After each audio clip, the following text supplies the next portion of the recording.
Hello viewers, welcome to our program on immigration and you. I am your immigration attorney Michael Fulwani, and with me is my law partner David Nachman. David, welcome. Thanks so much, Michael. Now, before we start today's program, David has to make some announcement of the TNEC International Film Festival. Right, we announced last week on ITV for all of our viewers and for anyone, your friends, your family, your colleagues, please let everyone know that the TNEC International Film Festival, of which the Nachman Fulwani Zimochek Law Group has been active for many, many years, on November 6th at 7 o'clock p.m. at the TNEC Cinemas at 503 Cedar Lane in Teaneck, we will be screening a film called Dil Dhadakne Do. Dil Dhadakne Do, which means pumping of the heart. That's what you told me. Which is what Michael says happens to me when I see Priyanka Chopra. Or any other pretty which is Bollywood true. actress. And about this thing, I just want to mention that this TNEC Film Festival is not only this movie. They have, if you want, I think $30 or $40. I don't remember the amount. Exactly. So it's actually over the course of the weekend. You can take a lot of movies, a lot of new movies. Exactly. It's very interesting. 2 days of watching different kind of movies. And since last 3-4 years, Rose International has been very kind, and you want to mention about that. Ken Naz actually is going to be honored at the screening on Friday night. So we encourage everyone to come out and see Ken Naz. You'll have an opportunity to see, of course, and listen to him also. And listen to Ken. Ken will be doing a little speaking. No, talking about Eros International, I think we want to congratulate also Mr. Ken Naz and Mr. Ramesh Lulla, who is the chairman of the Eros International. And they were there on the NYAC opening bail recently. And it's a big thing for that to happen to any company. And we want to convey congratulations to both of them and the Rose International, and pray God that the company grows more and more. Exactly. And I want to extend congratulations, of course, to Priyanka Chopra, who's done such a great job in her Bollywood crossover to Hollywood, and her role in Quantico, which has been an absolute hit everywhere. So congratulations to her on that. Amen, amen. Okay.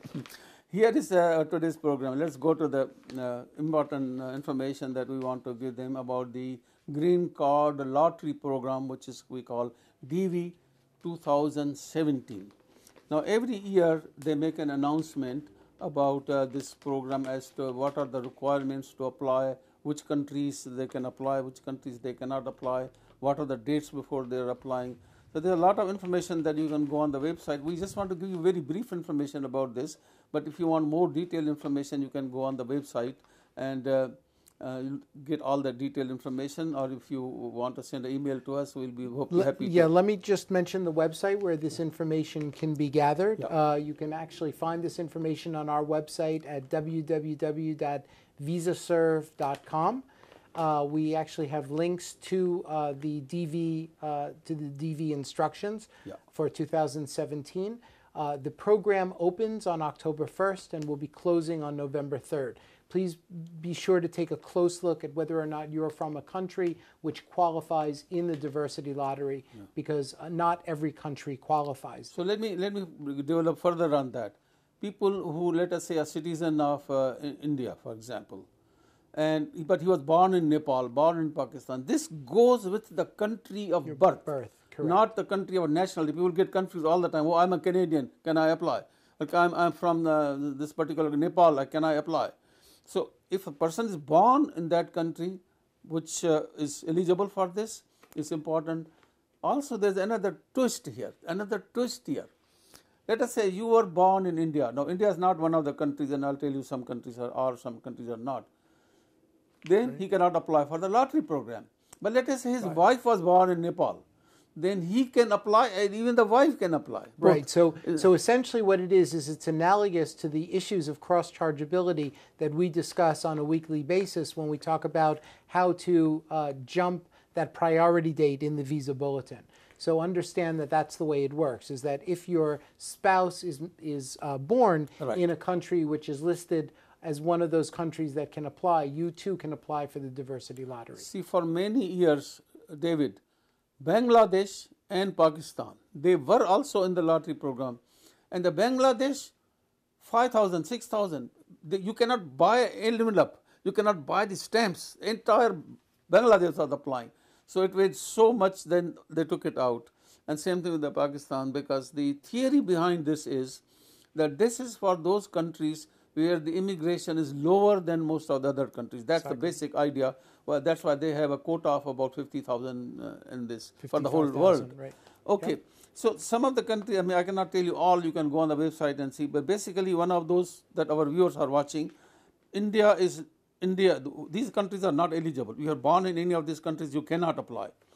India, Pakistan, Bangladesh, Jamaica, Philippines, UK, and some of the other countries also. So those countries do not qualify for the program. What are the requirements? Who can apply? The basic requirement is you should have at least a high school which is equivalent to the US high school, or you should have at least 2 years experience in the last 5 years skilled work. So basically, if a taxi driver, that 2-year experience is no good. But if you are a qualified chef in a restaurant that requires experience of 2 years, then it may qualify. So that's an important thing to see when you apply. Now, if you apply, your wife can also be included in that. Your children under 21 can be included in that.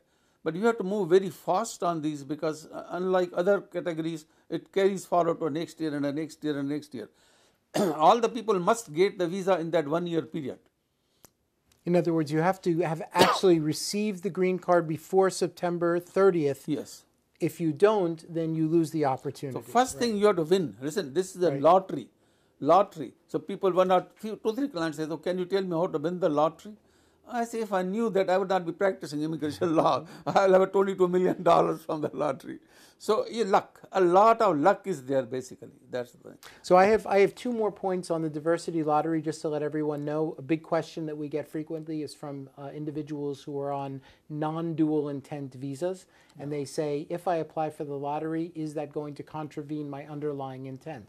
So for example, if you have a B visa or you have an F visa, which are not dual intent visas, if I apply for the visa lottery, does that mean that I have an intent to immigrate and I give an opportunity to CBP or to the consulate to deny a visa in the future?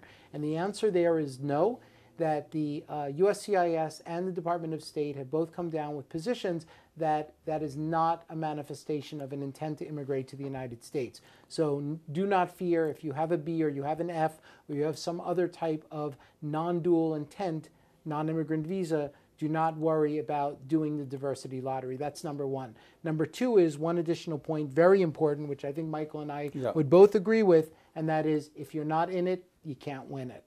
So be sure that you're in the diversity lottery if you can do it. Yeah, see, the other thing that the question that comes is people here staying illegally. Before that, let me go other. Let's say a guy wins the lottery, but for some reason he doesn't get it. There's a problem then if that guy applies for a visitor visa, student visa, that will be in the system. That will show he made an application for immigrant visa, so that becomes a little problem. But most other people, if you won the lottery, they will be getting and won't be left behind. So that's, but still, because if the people are not qualified and they apply and they win, the name is there in the winners, the Department of State. So that you have to be a little careful. The most important thing is this. Millions of people are here illegally in the US. So people say, I'm from Nepal, I'm qualified, I have the 2-year experience, I have the college degree or whatever. Can I apply? I say, sure you can apply, but if you are illegally in the US and not eligible for adjustment of status, then it's a problem. What's the waste of, it's not going to happen.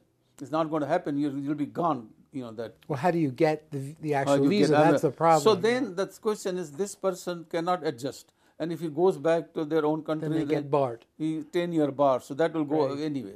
So the question that I have now, what is the trick? What is the loophole? People all the time they say this word. When we do a lecture, somebody always gets up. Okay, I know all that, but tell me about a loophole.